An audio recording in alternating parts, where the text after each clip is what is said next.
Leviticus 12. Purification after childbirth. The Lord said to Moses, "Say to the Israelites, a woman who becomes pregnant and gives birth to a son will be pregnant and gives birth. Wait, let me restart. The Lord said to Moses, "Say to the Israelites, a woman who becomes pregnant and gives birth to a son will be ceremonially unclean for 7 days.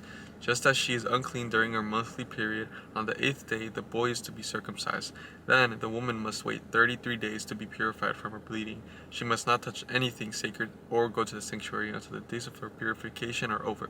If she gives birth to a daughter, for 2 weeks the woman will be unclean. As during her period, then she will wait 66 days to be purified from her bleeding. When the days of her purification for a son or daughter are over, she is to bring to the priest at the entrance to the tent of meeting a year-old lamb for a burnt offering, and a young pigeon or a dove for a sin offering. He shall offer them before the Lord to make atonement for her, and then she will be ceremonially clean from her flow of blood. These are the regulations from the woman who gives birth to a boy or a girl. But if she cannot afford a lamb, she is to bring 2 doves or 2 pigeons, one for a burnt offering and the other one for a sin offering.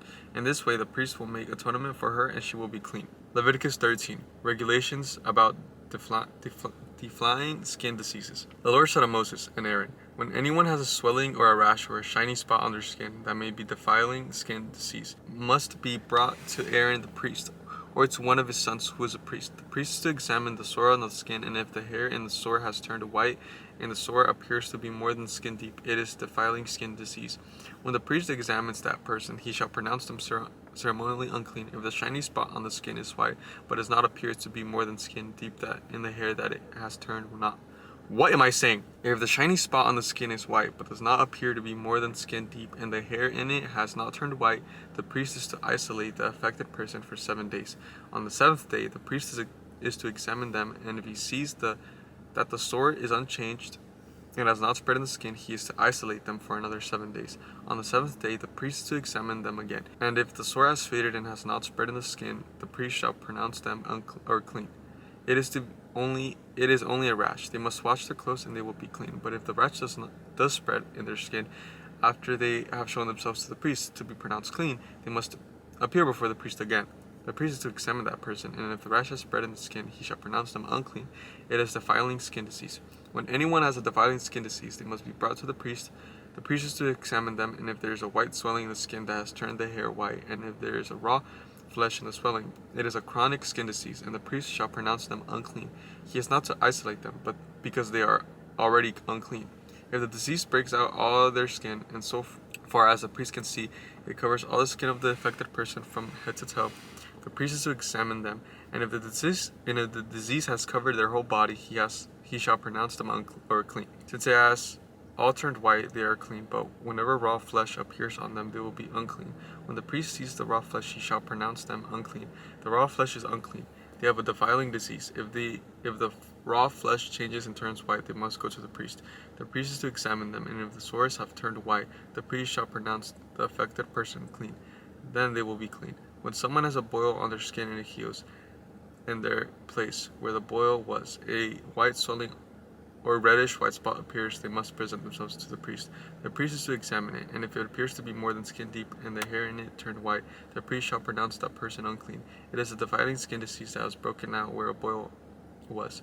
But if, when the priest examines it, there is no white hair in it, and it is not more than skin deep and has faded, then the priest is to isolate them for 7 days. If it is spreading in the skin, the priest shall pronounce them unclean. It is defiling disease. But if the spot is unchanged and has not spread, it is only a scar from the boil, and the priest shall pronounce them clean. When someone has a burn on their skin and a reddish white or white spot appears in the raw flesh of the burn, the priest is to examine the spot, and if the hair in it has turned white and it appears to be more than skin deep, it is defiling disease that has broken out in the burn. The priest shall pronounce them unclean. It is a defiling skin disease. But if the priest examines it and there is no white hair in the spot, and if it is not more than skin deep and has faded, then the priest is to isolate them for 7 days. On the 7th day, the priest is to examine the person, and if it is spreading in the skin, the priest shall pronounce them unclean. It is defiling skin disease. If, however, the spot is unchanged and has not spread in the skin but has faded, it is swelling from the burn, and the priest shall pronounce them unclean. It is a scar from the burn.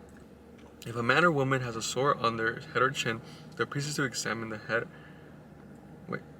The priest is to examine the sore, and if it appears to be more than skin deep and the hair in it yellow and thin, priest shall pronounce them unclean. It is a defiling skin disease on the head or chin.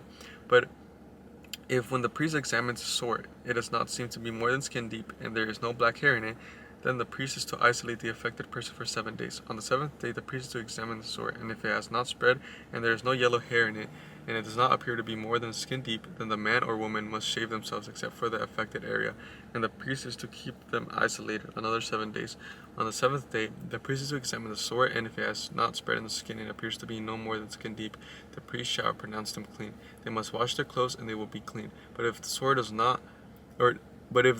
spread in the skin after they are pronounced clean, the priest is to examine them. But if he finds that the sore has spread in the skin, he does not need to look for yellow hair. They are unclean. If, however, the sore is unchanged so far as the priest can see, and if the black hair has grown in it, the affected person is to heal. They are clean, and the priest shall pronounce them clean. When a man or woman has white spots on their skin, the priest is to examine them. And if the spots are dull white, it is a harmless rash that has broken out the skin, they are clean. A man who has lost his hair and is bald is clean. If he lost his hair from the front of his scalp and the bald forehead, he is clean. But if he has a reddish white sore on his bald head or forehead, it is the defiling disease, breaking out on his head or forehead. The priest is to examine him. And if the swollen sore on his head or forehead is reddish white, like a defiling skin disease, the man is deceased and is unclean. The priest shall pronounce him unclean because of the sore on his head. Anyone with such a defiling disease must wear torn clothes, let their hair be unkempt, cover the lower part of their face, and cry out, "Unclean, unclean!" As long as they have disease, they must remain unclean. They must live alone. They must live outside the camp. Regulations about defiling molds. As for any fabric that is spoiled with a defiling mold, any woolen or linen clothing, any woven or knitted material, linen or wool, any leather or anything made of leather, if the affected area in the fabric, the leather, the woven, or the knitted material, or any leather article is greenish or reddish, it is defiling mold and must be shown to the priest. The priest is to examine the affected area and isolate the article for 7 days. On the 7th day, he is to examine it. And if the mold has spread in the fabric, the woven or knitted material, or the leather, whatever is used, it is a persistent defiling mold. The article is unclean. He must burn the fabric, the woven or knitted material of wool or linen, or any leather article that has been spoiled, because the defiling mold is persistent. The article must be burnt. But if when the priest examines it, the mold has not spread to the fabric, the woven or knitted material, or the leather article, he shall order the spoiled article be washed. Then he is to isolate it for another 7 days after the article has been washed. The priest is to examine it again, and if the mold has not changed its appearance, even though it has not spread, it is unclean. Burn it no matter what side of the fabric has been spoiled. If when the priest examines it, the mold has faded after the article has been washed, he is to tear the spoiled part out of the fabric, the leather or the woven or knitted material. But if it reappears in the fabric, in the woven or knitted material, or in the leather article, it is spreading mold. Whatever has mold must be burnt. Any fabric, woven, or knitted material, or any leather article that has been washed and is rid of the mold must be washed again. Then it will be clean. These are the regulations concerning defiling molds in woolen or linen clothing, woven or knitted material, or any leather article for pronouncing them clean or unclean. Alright, I'll catch y'all tomorrow.